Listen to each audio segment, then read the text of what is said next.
Get your tax. We're getting our first look at the final tax bill that was laid out in this deal late yesterday. It's not 999, but it's fine, fine, fine. I think this plan is bold.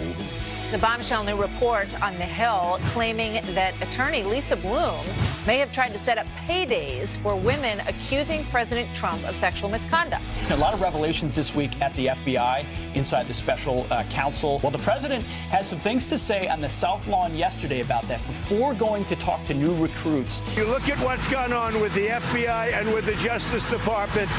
People are very, very angry. With me as your president, America's police will have a true friend. Speaking of Hillary Clinton, the longest book tour ever has apparently come to an end. I don't blame others. The determining factor was the intervention by Comey. A World War II veteran becomes a viral sensation, dancing for his upcoming 9th. Rates for 5 of them, the corporate tax rate 35% to 21%. And also, I think this is big, you repeal the Obamacare's individual mandate. They failed, Geraldo, to repeal and replace Obamacare. And a lot of people rightly said, President might end his first year without a major legislative victory. That would be bad for Republicans heading into the midterms. Now they got this deal. This just could be big for them. Right. I think that in that regard, the fact that this is a legislative achievement of historic proportion, it is a very good thing. The bill itself, I'm not crazy about it. The Obamacare mandate repeal, I think, is another way of choking the Obama legacy by squeezing its income. I think it won't be as disastrous as we first thought. It'll take much more time to happen. Won't affect as many people, but still, you're going to disinsure or uninsure 10 million. How are you uninsuring people who now get to choose whether or not they buy it? Yeah, it's so great if you get to choose and you get no money. What's the choice? It's well, now you have more money because you have a tax The law penalizes people that sleep under the bridge, whether they're rich or poor. So don't give me that. It shouldn't penalize. It doesn't penalize them anymore. I think that this is, and I also deeply appreciate what Senator Marco Rubio did in increasing the child tax credit. 8 children, my goodness, 5 children. Yep. I mean, this is a real deal helping low-income and middle-income people. So I salute Marco Rubio for holding out, and I salute the Republicans for having enough flexibility to embrace it. But what is this? This is essentially a big bet on I'm a Republican, on our philosophy. We have now unleashed the corporations, the American corporation. This is a corporate tax bill by and large. We have unleashed the fury of the American enterprise system by reducing that rate down to 21%. Now let's see if it really can happen. Now let's see if it can really generate Are they going to put that in more wages? Are they going to put that money in people's pockets, or are they going to keep it? Isn't that the question? Or will the companies key. stay? I mean, do you have a sense of companies will stay, companies will come back? That's companies a big are part already of the pitch. staying. I hope, and I remember that conference a couple of weeks ago where they asked for a show of hands, and a very few hands went up that people would be spending more money because the rate has been reduced on investment rather than they were going to put it in dividends. But I'm betting that some of that money, at least some of it, will go to energize the corporation. The economy right now is steaming. I mean, it is red hot. You look out there, the crowds all over the place. I really do believe that there is a shot that the old trickle-down Reagan-esque philosophy has legs and it will work. But this is basically a corporate tax. Pearl, you got to admit, I mean, the president's not getting enough credit for the economy. I totally admit that. When I talk to him, and I want to tell him every single day, James Carville, what did James Carville say? It's the economy, stupid. It's the economy. It's the economy. Ladies and gentlemen, the American economy is thriving, and this president has presided over this. President Obama certainly did his part. He got us out of the depths of the Bush recession. But now President Trump has taken that mantle, accelerated the pace. Jobs, hundreds of thousands of jobs every month. Unemployment down to basically a full employment. Wages finally trickling up. I really do think that America, the golden age, is now, and I want him to emphasize that and emphasize the role he has played.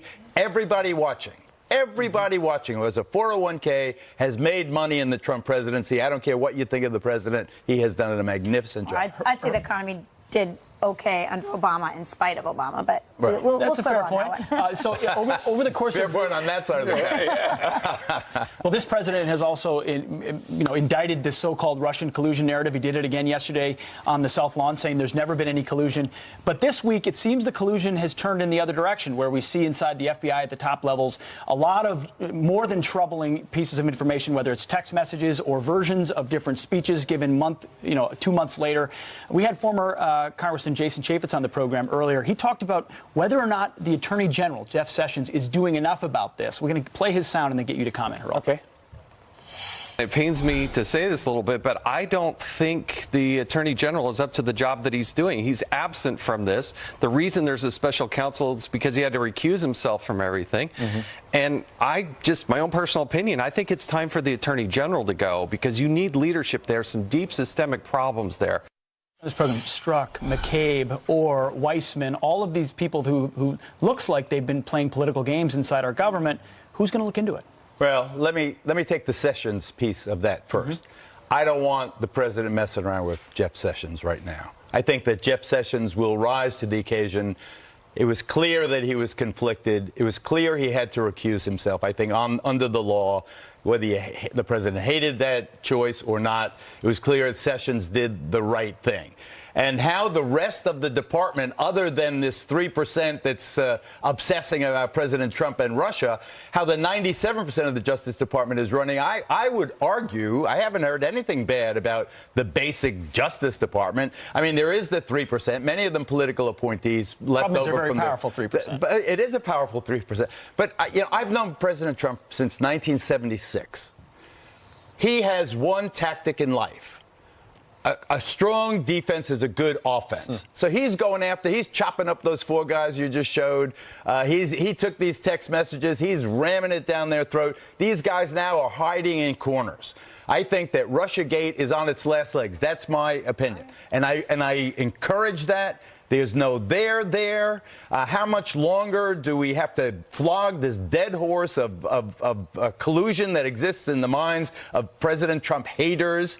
No one has shown a call between President Trump and Vladimir Putin in the campaign. Okay, dude, you plant that WikiLeaks thing and I'll do this and we'll sink it. No one has proved anything like that. You got Flynn going down because he lied to the feds. One thing you never do, you never tell a falsehood to a Fed, even if he doesn't make you raise your hand. You're walking off the cliff. And Manafort was a crook before the president hired him. But in this case, the haters are the head at the highest levels of the FBI and the DOJ, and we now know that. At what level should justice spin its head back toward them? Who's the best person to do that? That's a great point. But I'm a lawyer. I go to court. I know that if I go to Judge O'Leary, I'm going to get a different result than if I go to Judge Ramos. I know that because that's what forum shopping is about. That's why, you got that one. Oh, thank God you got the Hang'em High judge and you're the prosecutor. Oh, thank God you got the liberal judge and you're the defense attorney. That's what forum shopping is. They have opinions. These people have opinions. Just because they're in the Justice Department doesn't mean they don't have political opinions. He has neutered every one of them.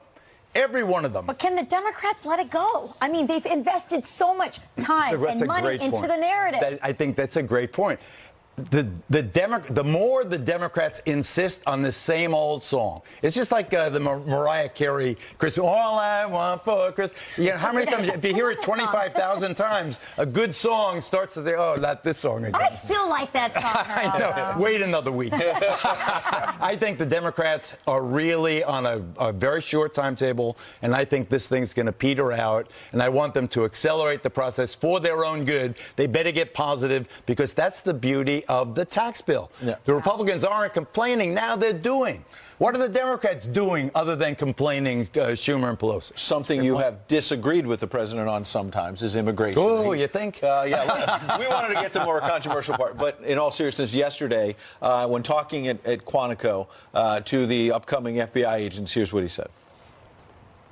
Terrorists have struck in the streets and subways of New York City twice in a few months. Both terrorists came to our country through the dysfunctional immigration system that we are correcting, and rapidly. And one came through chain migration. The other, visa lottery. They have a lottery. You pick people Do you think the country's given us their best people? No. What kind of a system is that? They come in by a lottery. They give us their worst people. They put them in a bin. But in his hand, when he's picking them, is really the worst of the worst. So, Geraldo, you just gave the president credit for the economy. Right. You said that the Russia narrative is an old song that the Democrats keep playing. So we got two. Song. We got two down. We're going to go for three. We're going to go for three. That you agree with them a little bit. That at least there needs to be dramatic. I agree with them a little bit. But let me use this occasion, as you probably expected I might, to put in the argument for the DREAM students. These are kids who came here who have been so totally vetted that they know more about the DREAM Act students than they do about the four of us sitting on this couch. Well, then you've said they are this totally a bunch vetted. of times. It's a fantastic pivot. Everyone does it all the time. But this is not about dreamers. But this now, is about let me go. migration and the lottery system. Major, I'm with you all the way. I'm just concede that to me that the DREAM Act are extremely vetted. The day is long past where the United States needs to jumpstart diversity. You look outside. In the borough of Queens, here in New York City, there's 144 languages spoken. We got diversity more than any nation on earth. It is our vitality. It is our energy. We don't need a lottery system to make America more diverse. We are diverse. What we want is the next guy that's inventing Google.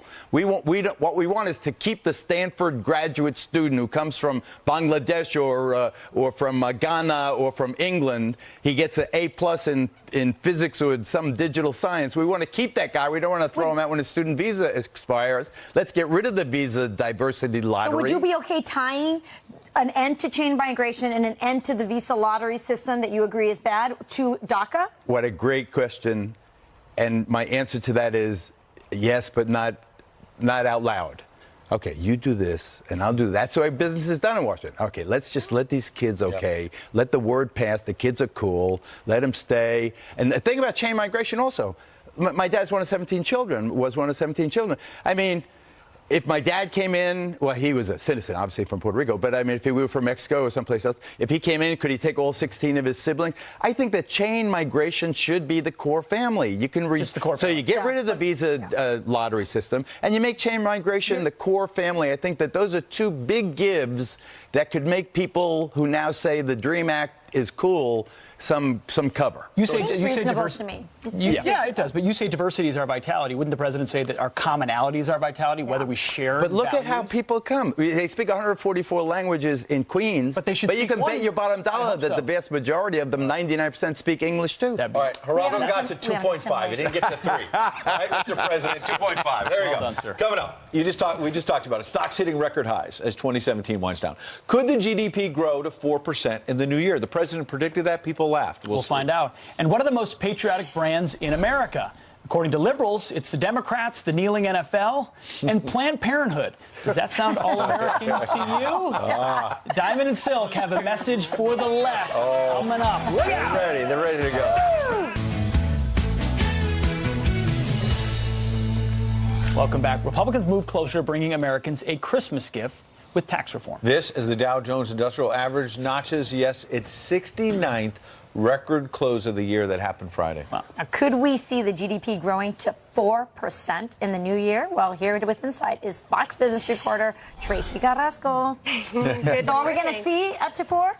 You know, we'll see, because the New York Federal Reserve, they just raised their outlook for the fourth quarter to nearly 4%, 3.98%. Just last week, they said it would be around 3.92%.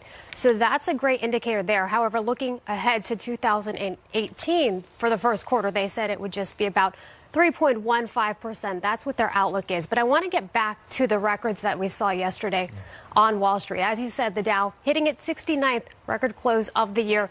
We haven't seen that since 1995. Wow. One more and we will break that record. The S&P 500, NASDAQ also hitting records yesterday as well. And I think, you know, optimism is really fueling what we are seeing in the market. It seems likely we're going to have another record close either Monday or Tuesday because of this tax cut deal. Yes. The deal came in after the markets closed Friday at 4. Yes, absolutely. But toward the end of the day, as we started seeing optimism grow and the anticipation growing, we did see those numbers because Thursday we saw quite a dip on the Dow. we lost about 76 points after senators came out with some doubts about tax reform. So let's break it down because people are trying to make sense of all these numbers. Let's shift from the actual markets to the tax brackets. Yes. What do people need to know about how the brackets are changing?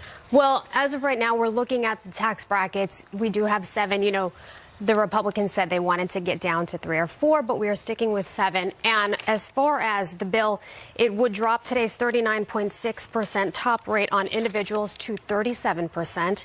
And then the standard deduction used by around 2/3 of households, that would be nearly double to $24,000 for a married couple. And while they cut the tax rate from 39.6 to 37, they reduced the amount of income to hit that threshold. So it was $1 million. Now, as a married couple, you hit it at $600,000. Yes. So they'll actually increase revenue and taxes on some folks earlier. And then, of course, we're seeing, you know, the corporate tax cut. Yeah, That's big cut, 35% down to 21. Yes. And so I think that is also going to give a temporary boost to the GDP and what we're going to see looking ahead. Hopefully temporary and long. Yeah, I was Yes. going to say sustained would be nice. Yes, absolutely. That is the hope. Well, Tracy, thanks for coming in. Thanks a lot. Merry Christmas. Thanks, Same to Tracy. you. Merry Christmas. You've heard the names Bruce Orr, Peter Strzok, and Andrew McCabe, but who are they really? What are their roles in the Russia probe? Well, Pete's got this map, and he's going to break it down. It's the family tree of the deep state. Plus, first, he wore socks depicting officers as pigs. Now Colin Kaepernick is sparking a new wave of outrage, visiting some of the country's most dangerous inmates. All right, some quick headlines for you. An ISIS-inspired killer gets the death penalty for beheading his co-worker, who was a grandmother. Alton Nolan attacked her at an Oklahoma food processing plant back in 2014. He also assaulted others. The 33-year-old told police he believed his actions followed the Quran. Investigators also found an ISIS flag in his car and a computer search history of ISIS beheadings. And the ex-wife of slain NBA player is charged in connection with his murder. Sara Wright was arrested last night, more than 7 years after Lorenzen Wright's body was found in a Tennessee field. The arrest coming days after her deacon is indicted.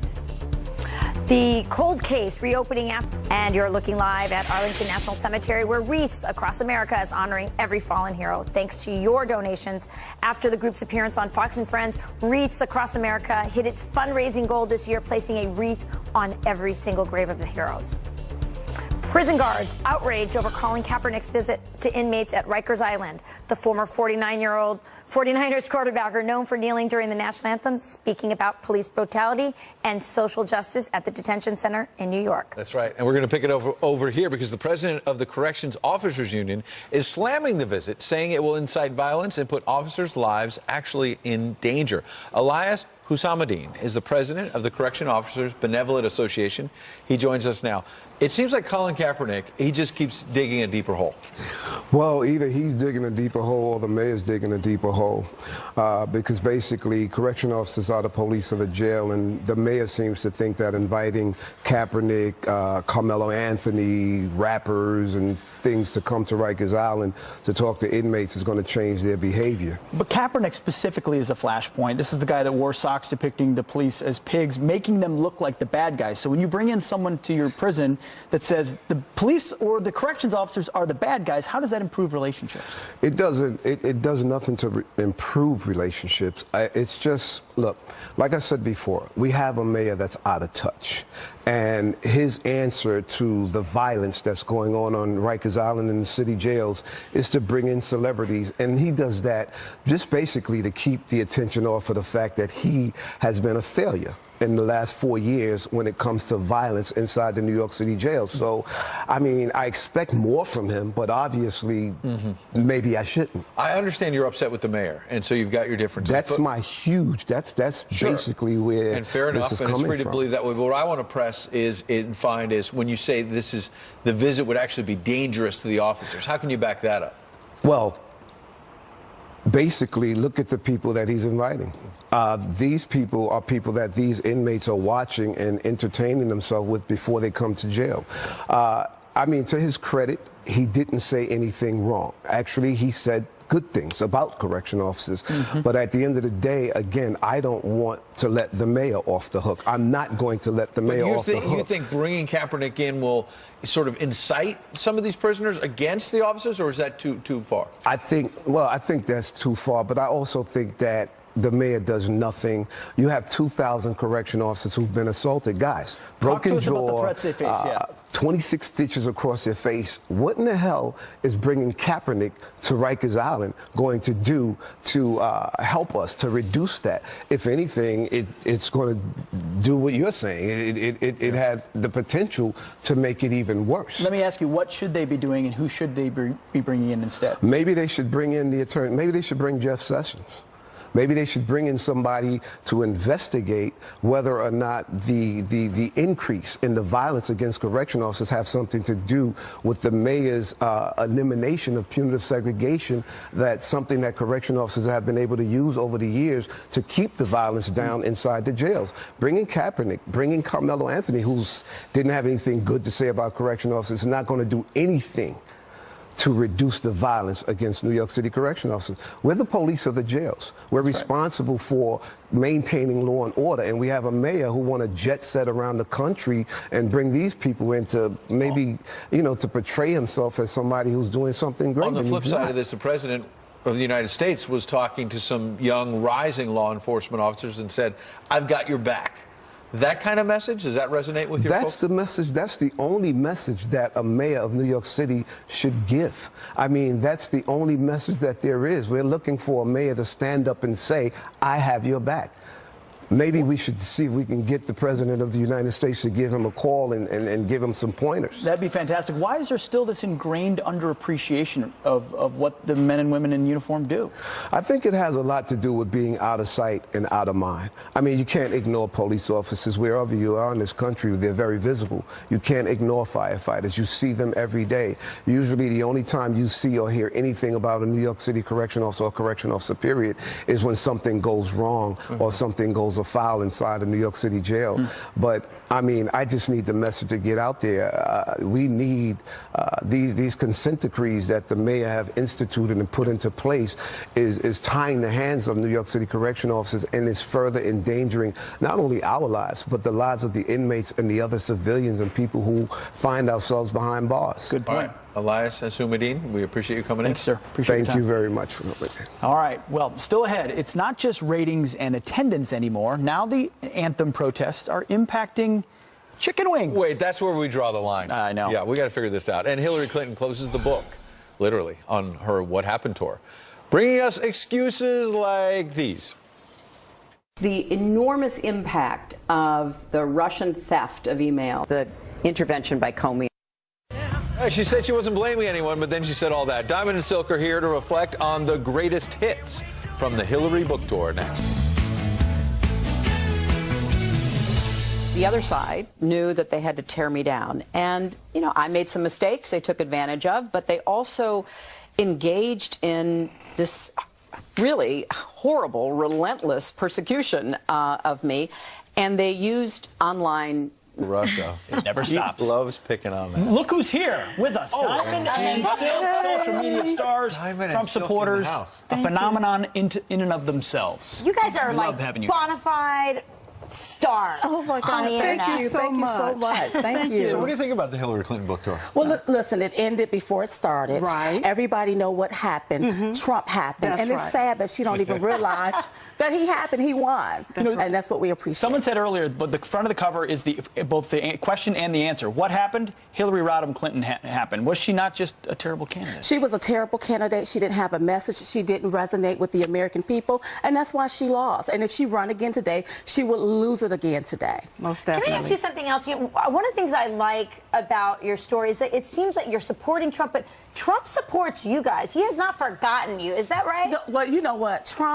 President Trump, we love him because, first of all, he's our president. Yes. He's our friend foremost, and we will always have his back. We're very loyal. That's right. Once I have your back, to you too. He really is. It's a win-win situation. And he's also loyal to all Americans. Yeah. Just for him to be here, he could be living his good life, but he decided to put that on the back burner. Our First Lady, Melania Trump, loaned her sister to loaned her husband to Americans, to the American people, so that we can go ahead and make this country great again. You're talking about something also about a basic respect of the president that doesn't seem to be there. I have a friend who calls me every week or so and says, why don't you guys mention on the air how at the very beginning at the inaugural, Democrats boycotted. There were empty seats. They didn't even sit down to pay him the respect of watching the swearing in, hearing his inaugural address. You can agree with it. You can agree or disagree. This is America. That's right. But at least sit there and show the man respect. Well, it's so sad how the left, how they do things. They're very disrespectful. You know, when Obama was in office, if this was going on when Obama was in office, oh my God, people would have lost their jobs, their careers. But now, it's so fun now to do this. But they're going to reap what they sow. You may not pay what you owe, but everybody that's running around in this country being disrespectful to this president and the White House, you're going to reap what you sow. You're going to reap that. We're starting to see that with the way the FBI is being exposed for looking political. So Absolutely. Americans are, there was this new poll, we've been talking about it on the show, Pete loves this poll, about patriotism in America. And so this poll says that 65% of conservatives say they are proud to be an American. 37% of liberals say that they're proud. They also measured who says they want to live in another country. And I believe it was 5% of conservatives say they want to live in another country. 20% of liberals say they want to live in another country. What do you say to those Do you want to buy them airline tickets? Listen, railway, trailway, ship, however you need to go. That's listen, right. if you don't love this country, this is one of the greatest countries on earth. We have freedoms that other countries don't have. We're not being controlled by dictatorship. That's if right. you don't like what goes on over here, you can go. But once you go, that's right. Don't come back. Don't come back. Don't come back. That's right. Get your hat and get your coat, but don't you come back. Pack it, but don't come back. That's right. Now, earlier on, we had some Chick-fil-A because for conservatives, the top 5 patriotic brands from this same poll, they said when they think patriotism, conservatives think the NRA, Chick-fil-A, the Republican Party, Fox News Channel, and Hobby Lobby, which I love. Now, check out for liberals what their top 5 patriotic brands are. Democratic Party, the Supreme Court, Planned Parenthood, the kneelers in the NFL, and what the president calls the failing New York. Planned Parenthood, someone that kills babies. Now, these people want to be equal, and we want women's rights, but you kill children. You want babies killed. That's what Planned Parenthood and the NFL, they have no more credibility. That's right. They kneel on the flag. That's not being patriotic. Period. It's a weird list, isn't it? It's a weird list. What does it say about our country and maybe the way that Democrats and liberals view this president? I think that the liberals are trying to destroy this country. They want us to live in a third world country. We don't want socialism. I don't want globalism. Listen, I don't want that kind of stuff. I want to be an American here in our country. I want to live free. I want to be happy. And I want to help this president make America great again, greater than we've ever seen it before. And it was also stated that people will bow down to President Trump once he's president. It looked like the NFL got the message. I love what you're saying. By the way, I've always said I want to send Bernie Sanders supporters on a spring break trip to Cuba. Yes. I'm with you on that. That's right. 100%. Can I tell you a story that makes fun of me? What? Sure. I met these guys in Washington. I said, oh, my God, this is Diamond and Silk. You're such big stars. They put their hands out. I said, nice to meet you. Who the heck are you? That's a true story. Oh, yes, it is. Yes, it really. Now we know you. Right. Now we know you. We love having you on the couch. Thanks for coming in. And Merry Christmas. Merry Christmas to you. And subscribe to their YouTube channel. They've always got lots of good stuff to say. Diamond and Silk, everything diamondandsilk.com. And go get your Christmas ornament. Diamondandsilk.com. Diamond and Silk Christmas? We got to bring these on the show tomorrow. Done and done. All right. Thank you guys very much. Good to see you. Well, you've heard the names Bruce Orr, Peter Strzok, Andrew McCabe, Andrew Weissman. But who are they? And what are their roles in the Russia probe vis-a-vis their ties to Clinton? Pete has a theory. A few people do. Former CIA officer Buck Sexton breaks down the key players you're going to want to know. Plus, still need a gift for the outdoorsman in your life? Bass Pro Shops has you covered. You can get the Diamond and Silk ornament